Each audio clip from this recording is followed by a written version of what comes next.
네, 반갑습니다. 오늘 구성 사부 모임을 시작하겠습니다. 아이고, 네. 그,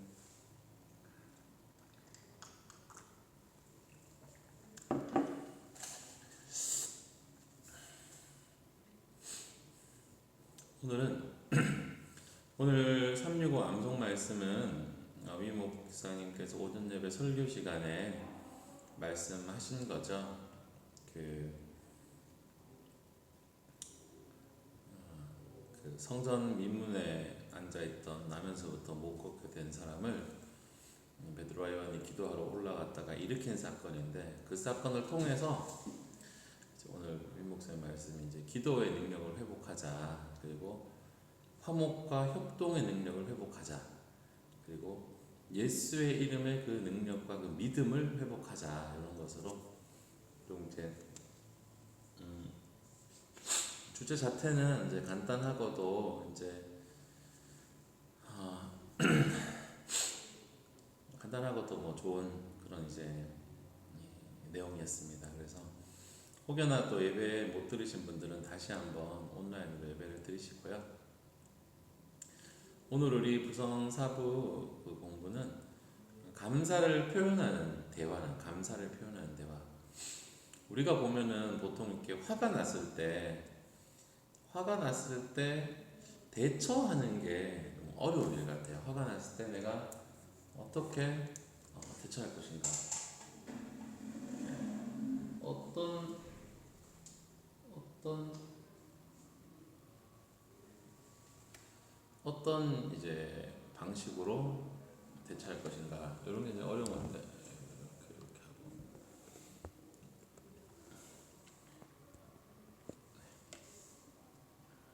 그래서 화가 났을 때는 이제 실수도 하게 되고 또 그렇게 거칠게 하게 되기도 하지만, 화가 났을 때 이제 우리가 잘 대처하기 위해서 이제 평소에 이제 하는 대화의 연습과 훈련들을 잘 해야 한다는 거죠.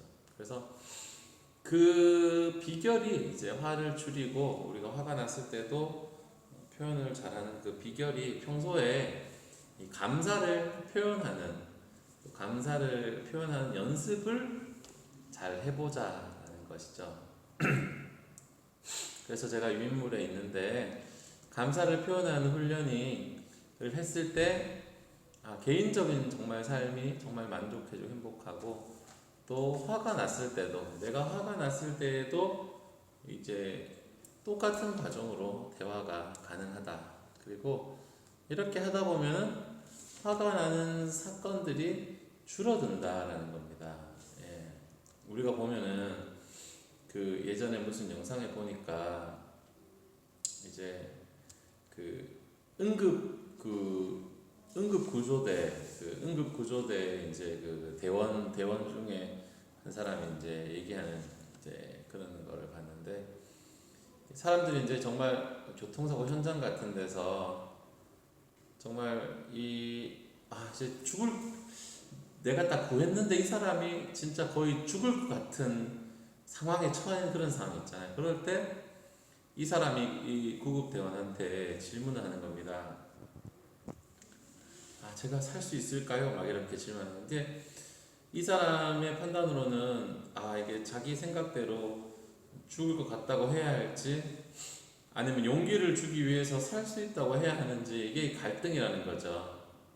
이제 그 처음에는 이제 죽을 것 같은 순간이 오더라도 막 용기를 주려고 살 수 있다라고 얘기는 했는데, 그 결과가 이제 그리 좀 평안하지 못했던 것 같아가지고 그 다음부터는 자기 경험에 비추어서 솔직하게 의견을 얘기를 했다고 해요. 그래가지고 지금 이 순간이 당신의 마지막 시간 같습니다, 이렇게 얘기를 하면은, 그러면 사람들이 이제 사랑하는 사람들에게 미안하다는 말과 사랑한다는 말을 그렇게 했다는 겁니다. 그래가지고 나에게 만약 상상을 해보면은, 내가 그런 일을 닥친다면 누가 가장 먼저 생각이 날까?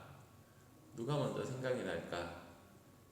우리는 뭐 배우자가 될 수도 있고 우리의 자녀들이 될 수도 있고 나의 아들이 될 수도 있고 나의 딸이 될 수도 있죠.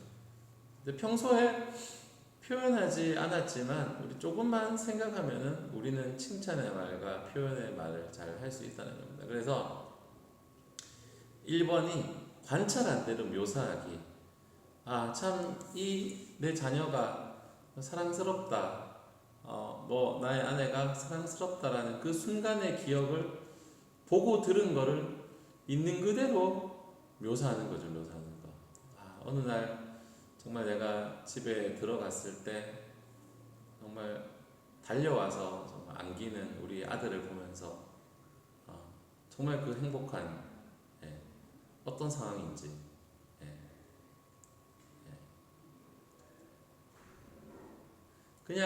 그냥 사랑스럽다 이런 거 아니라 그냥 나의 아들이 사랑스럽다 내 딸이 사랑스럽다 이런 게 아니고 그것은 평가가 되는 것이고요.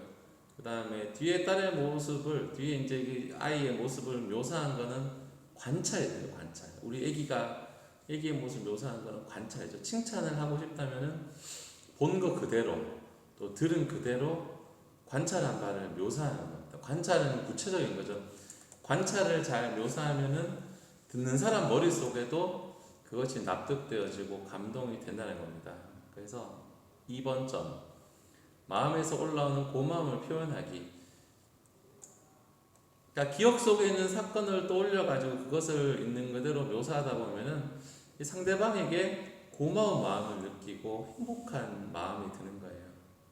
이게 묘사를 했을 때 이런 선물이 주어지는 겁니다. 그래서 그거를 이제 상대방에게 표현하고 감사를 표현하는 겁니다. 아, 여보는 정말 친절해. 이렇게 말하는 게 끝이 아니고 뭐 여보가 뭐 내가 정말 회사에서 힘든 일을 겪었을 때 정말 말없이 나를 위로해주고 안아준 그때 참 내가 행복했다 이렇게 말하면은 구체적으로 되는 거죠. 아이를 향해서도 아이고 사랑스럽네 이거만 되는 이게 이렇게 하는 것이 아니라 이제 조금 더 구체적으로 마음속에 내가 저번에 우리 같이 놀았을 때 정말로 우리 한 팀이 되어가지고 잘 놀라고 또 내가 출장 갔다 왔을 때 보고 싶다고 말했고 이런 게 정말 행복했다고 말하면은 우리 자녀들이 왜 행복하는지 이해를 하게 되고 이 평가에 집중하기보다는 이 자신의 행동이 상대방의 행복에 기여한 의미를 발견하게 되는 겁니다. 그래서 3번 상대방의 행동이 내 삶에 미친 영향력을 표현하기. 그래서 난 정말 행복했어. 내가 힘들었는데 여보 덕분에 힘이 생겼어. 내가 정말 사랑받고 있는 아내란 것을 알게 되었어. 의미 있는 존재가 되고 싶어 하는 거죠. 우리가 서로 아이들도 그렇고 우리도 그렇고 서로가 서로에게 의미 있는 존재가 되고 싶기 때문에 서로를 기쁘게 해주고 싶은 마음이 있습니다. 그래가지고 감사를 표현하는 것은 상대방이 이 나에게 의미가 있는 것이고 내가 영향을 주었다는 그런 걸 알려주는 계기가 됩니다. 그냥 단순하게 칭찬하면은 뭐 그냥 잘했어 라고 말하면 끝나지만 감사를 표현할 때는 고맙다고 그렇게 얘기할 수 있는 거죠. 그래서 직접 표현해 보기라는 겁니다. 오늘이 나의 마지막이라면 나는 나의 아내에게 어떤 말과 행동을 할까? 오늘이 나의 마지막 날이라면 나의 딸과 나의 아들에게 어떤 행동과 말을 할까? 물론 그게 이제 내가 경험하지 못했으니까 제대로 또 알 수는 없지만 조금이라도 뭔가 덜 후회하고 싶다는 그러한 삶을 살고 싶은 생각이 드는 거죠. 그래서 소중한 오늘 하루를 후회 없이 살아가는 것이 중요하고 그럴 때 필요한 것이 감사입니다. 감사. 누가 우리 집에서 나를 딱 이렇게 챙겨주면은 여보 내가 진짜 아무 말도 안 했는데 여보가 내 배고픈 줄 알고 먹을 것도 갖다 주고 정말 고마워 네 덕분에 여보 덕분에 나 진짜 힘도 나고 이렇게 말해주면 좋은 겁니다. 그냥 이제 애가 어떤 기특한 일을 했을 때 아 이거 진짜 잘 컸네라고 혼자 속으로 생각하는 것이 아니라 이 행동을 관심 있게 바라보고 자세히 표현할 필요가 있다는 거죠. 이 생각해 보면은 이 우리가 이제 아침에 집에 나갔다가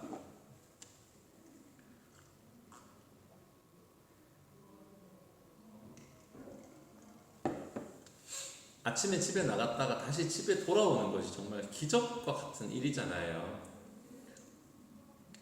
내가 살아가는 게 당연하다고 말하면 감사할 게 한 개도 없지만 하나씩 조용히 생각해 보면 모든 것이 기적처럼 고맙다는 이 훈련이 필요한 겁니다. 일일이 말하는 게 부끄러울 수도 있는데 보고 들은 대로 상대방에게 우리 자녀들에게 묘사해주고 고마워했을 때 훨씬 마음 깊이 닿아있다는 거죠. 우리가 매일 이제 365 감사 이제 오후 예배 때 발표하고 그러는데 일상의 감사. 오늘 하루에 대한 내 얼굴 오늘 하루에 대한 그런 조용히 생각해 보면 진짜 깨어났다 잠드는 것도 다 기적인 것 같아요. 그래서 그러니까 다 이제 잘 묘사해주고 표현해주는 건 중요하지. 그래서 평소에 우리는 이제 평가를 하려고 뭐 옳다 그르다 이거는 맞고 이거는 틀렸고 이거를 하느라고 이제 시간이 많이 흘러가고 바쁘게 살아가는데 정말로 이제 아이의 행동이 이제 옳은지 그른지를 분석하고 이제 잘못되면은 야단을 쳐서라도 이제 막 고치기 바빠가지고 고마운 일은 잘 생각도 못하기도 하는데 이제 오늘은 뭔 사고를 쳤을까 뭐 이런 걱정들 이제 우리가 이제 이런 생각을 바꿔가지고 우리 애가 살아서 돌아왔구나 오늘 하루 멀쩡하게 돌아왔으면 됐다 이런 마음을 가지고 뭐 오늘의 뭐 사건과 사고들은 나중에 해결하면 된다는 거죠. 우리 자녀들이 성격도 다르고 감정을 또 처리하는 기술이 달라서 학교나 학원에서 비난의 이런 평가를 듣고 올지도 모르지만 집에서라도 우리 자녀들이 좀 휴식과 같은 좀 쉬고 싶은 것을 해주고 싶은 오늘 네가 뭘 잘했는지 잘못했는지 이걸 궁금해하지 말고 오늘도 무사히 아침에 나갔다가 집으로 돌아온 우리 가족들을 안아주고 고맙다고 해주고 당연하다고 여겨졌던 일이 당연하지 않다고 그걸 깨달으면 우리가 진심으로 감사할 수 있게 되는 겁니다. 그래서 어느 책에 보니까 이런 또 내용이 있더라고요. 하루를 마무리하는 순서인데 하루의 일과를 다 마친 후에 편안한 혼자만의 장소로 갑니다. 뭐 이게 뭐 책상이 될 수도 있고 베란다가 될 수도 있고 어디 식탁이 될 수도 있고 그렇죠? 2번에 보면 오늘 하루 중 작더라도 만족스러웠던 사건 하나를 생각해 봅시다. 작더라도 만족스러웠던 거 뭘까요? 작더라도 만족스러웠던 거 오늘 쉬는 날이어서 우리 부부가 산책을 했다? 뭐 이런 거 뭐 그런 거? 3번에 보니까 그 사건을 본 그대로 들은 그대로 묘사해 봅시다. 오늘은 날씨가 너무 좋았고 함께 손을 잡고 산책을 하는데 바람이 불어서 시원했고 오는 길에 간식도 먹었어. 뭐 이런 것들. 그러니까 4번 이런 묘사를 할 때 자신의 감정 그 다음에 5번은 그 사람 때문에 그 사건 때문에 내가 만족스러웠던 것이 무엇인가 써보자. 당신이 나에게 그렇게 했을 때 내가 참 보람차다는 것을 발견했다.